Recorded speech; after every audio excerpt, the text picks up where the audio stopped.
As you might be able to tell, I wanted to start a new series on my channel, mostly because I realized that the few ongoing series I plan to maintain are both based on lost media, but also because I think that this topic is a goldmine that I could stretch out for pretty far if I wanted to. I will say that this is heavily inspired by Polygon Donut's Cursed Product series, but I thought it would be fun to just catalog specifically what this video claims to cover. Both weird and wonderful, officially licensed toys that have been made of the lovable sponge from Bikini Bottom. Also, like the name of this potential series suggests, I wanted to rank these toys based on whether I think they're more weird, more wonderful, or something in between. Let's see if I can pioneer the Venn diagram video format. So, with the premise out of the way, just sit back, relax, and let me shove some of the weirdest sponge boy-me bobs I can find into the recesses of your brain.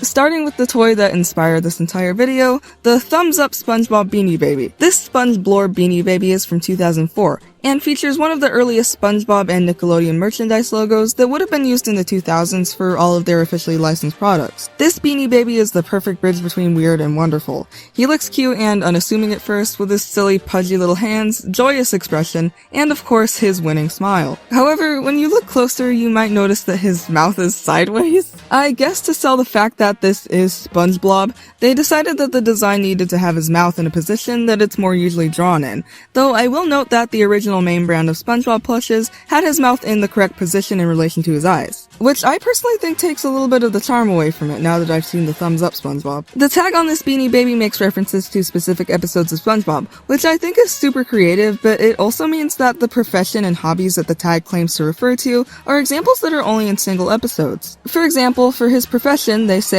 in the episode titled Pizza Delivery, SpongeBob and Squidward get lost trying to deliver a pizza. If I wasn't a lifelong Spo9globob fan, which I am, for the record, I would think that his entire job is delivering pizza. And while that isn't too far off from what his job actually is, I feel like it could be potentially confusing. For these reasons, I'm placing this SpongeBob in the middle of our diagram. If you grew up during the 2000s and early 2010s, you're more than likely familiar with those little pill-shaped grow capsules that you put in water and they grow into a sponge shaped like a dinosaur or something similar. Well, because of obvious sponge-related reasons, the company Imperial Toys started selling SpongeBob-themed grow capsules in 2008. Each package comes with 10 capsules based on different characters in the series. Unfortunately, I can't find any demonstrations of these or any potential advertisements, so I bet they were just some little toy that was only meant to be seen on shelves during the summer of 2008. I mean, I've never really seen a commercial for these grow capsules in general. They're always just kind of hanging up in the grocery store so kids will beg their parents for them when they're supposed to be getting food. This product barely exists, but because it promises a small, likely true-to-size spinach bill hidden away inside a pill, I have to place this toy in the wonderful category. Jakks Pacific is well known for its popular collectible figurines and toy lines, and created officially licensed SpongeBob products for about 10 years or so, I think. Because of this, the brand has a rich history of SpongeBob toys, both weird and wonderful, perfect for our video today. Beginning with another plush SpongeBob, this one holds an extremely cursed energy. This is the SpongeBob Shaky Pants plush toy from 2008. This SpongeBob has everything you could ask for from an officially licensed SpongeBoing plushie. With his devious smirk and his tongue hanging out, that vacant stare, the imposing stance, and to make things even more cursed, the entire gimmick of this plush is that his eyes are plastic domes with little pupils inside, so his eyes basically act like a huge version of a wiggly eye, just attached to a plush. Because his gaze and his odd expression are scaring me, I think this one needs to go in the weird category. Next, we have the SpongeBob-themed Squandarium from 2000. Because the early 2000s were a great time for rebranding messy sand in various ways that placed it inside your clean home, it seems like there was some kind of sandcraft being pushed to us every other week. One such product is the Squandarium, a water tank that you basically squeeze sand into to make little sand sculptures underwater. Because this sand is hydrophobic, it stacks up on itself in an interesting way and is held in place by the pressure of the water around it. Because SpongeBob and water are a match made in whatever the Bikini Bottom version of heaven is, a SpongeBob-themed Squandarium definitely wasn't out of the question. The kit comes with a tank, sand, and bottles shaped like SpongeBob and Squidward's houses to pipe the sand into the water, some tools to mold your sand, and figurines of SpongeBob and Patrick to place in your tank, and make it extra SpongeBob infested. I love these kinds of things. I even want to say I had something similar growing up, of course not SpongeBob themed or else I would have been talking about it. And based on the fact that the SpongeBob figurine that comes with it looks so doinky, I have to place the Squandarium in the wonderful category.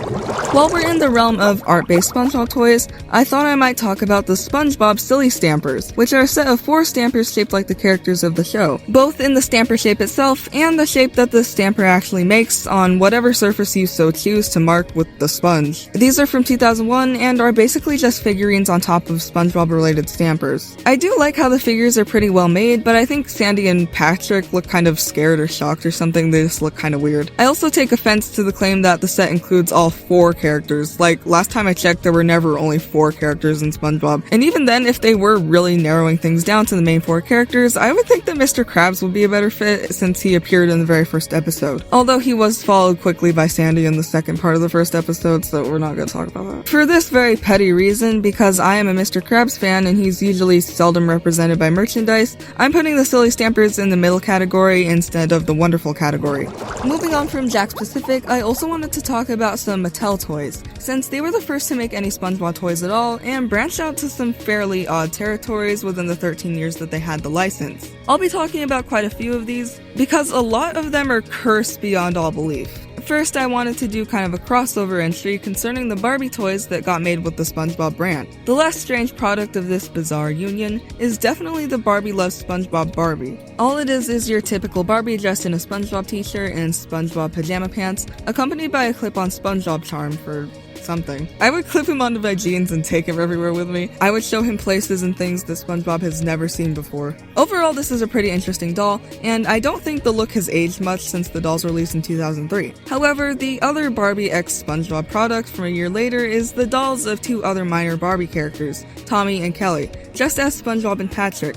But instead of being dressed in cute SpongeBob-themed clothes, they're instead sporting entire mascot-style suits of the characters, which make it look like SpongeBob and Patrick have eaten the dolls wearing them. The proportions and design of the costumes are so weird and wonky, and there's these weird rubbery lips to keep the mouths open, and overall I just think these costumes were the result of some very poor or even last-minute planning, or if I'm kind enough to give the designers the benefit of the doubt, maybe the manufacturing is to blame, but either way, Barbie Loves SpongeBob Barbie goes in the Wonderful category, and Spongified Tommy and Kelly go in the Weird one. The next toy is actually one of my favorite SpongeBob toys in general, because it has something really interesting about it that I think might be cool to you too. Everyone is most likely familiar with the episode of SpongeBob where he rips his pants in front of Sandy and gets all embarrassed and there's this big musical number and whatever. Anyway, in 2005, Mattel made a talking and singing SpongeBob toy based on this single episode, and while I could go on all day about how hilarious it is that single episodes of shows get merged sometimes, all you need to know is that he says some pre-recorded phrases and is able to rip his pants and blush a little using a light source inside of his rubber body. Now, the weird detail about this toy is that the musical number he performs is the exact same one that can be heard in the episode, but unlike in the episode, Tom Kenny is actually doing the singing for the song, or maybe a sound-alike, I'm not too sure. Either way, it means that an alternate version of the song was recorded at one point or another, either before the episode was finalized or when this toy was being designed. I'm leaning more towards the former because I don't see them going out of their way to make a recording just for this single toy, but I could be wrong, of course. I mean, SpongeBob is a multi-million-dollar license. In addition to these collaborative toys, Mattel also produced a series of action figure packages based on specific episodes. There's a few too many for me to name to force them to fit onto this diagram, but nonetheless, I wanted to rank my favorite of the bunch. A playset from 2005 based off of the episode The Chaperone, one of my top 10 SpongeBob episodes. This set comes with a figurine of SpongeBob and Pearl in their prom outfits, as well as an anchovy incidental doing the sponge. I think that these sets are really neat, and there aren't many SpongeBob toys, if there are any other than the U2's figures, that are based entirely on singular episodes. These sets don't have great modeling if I'm being honest, but the fact alone that we got any kind of physical figure of Prom Pearl and long, tan, and handsome SpongeBob is a win enough in my book, placing this toy in the Wonderful category. For the final Mattel toy I wanted to cover, this is another collaborative product between SpongeBob and another of Mattel's properties, Thomas the Tank Engine. Seeing as both SpongeBob and Thomas have been very popular kids show characters for many years, this is an admittedly not obvious but otherwise understandable crossover to force,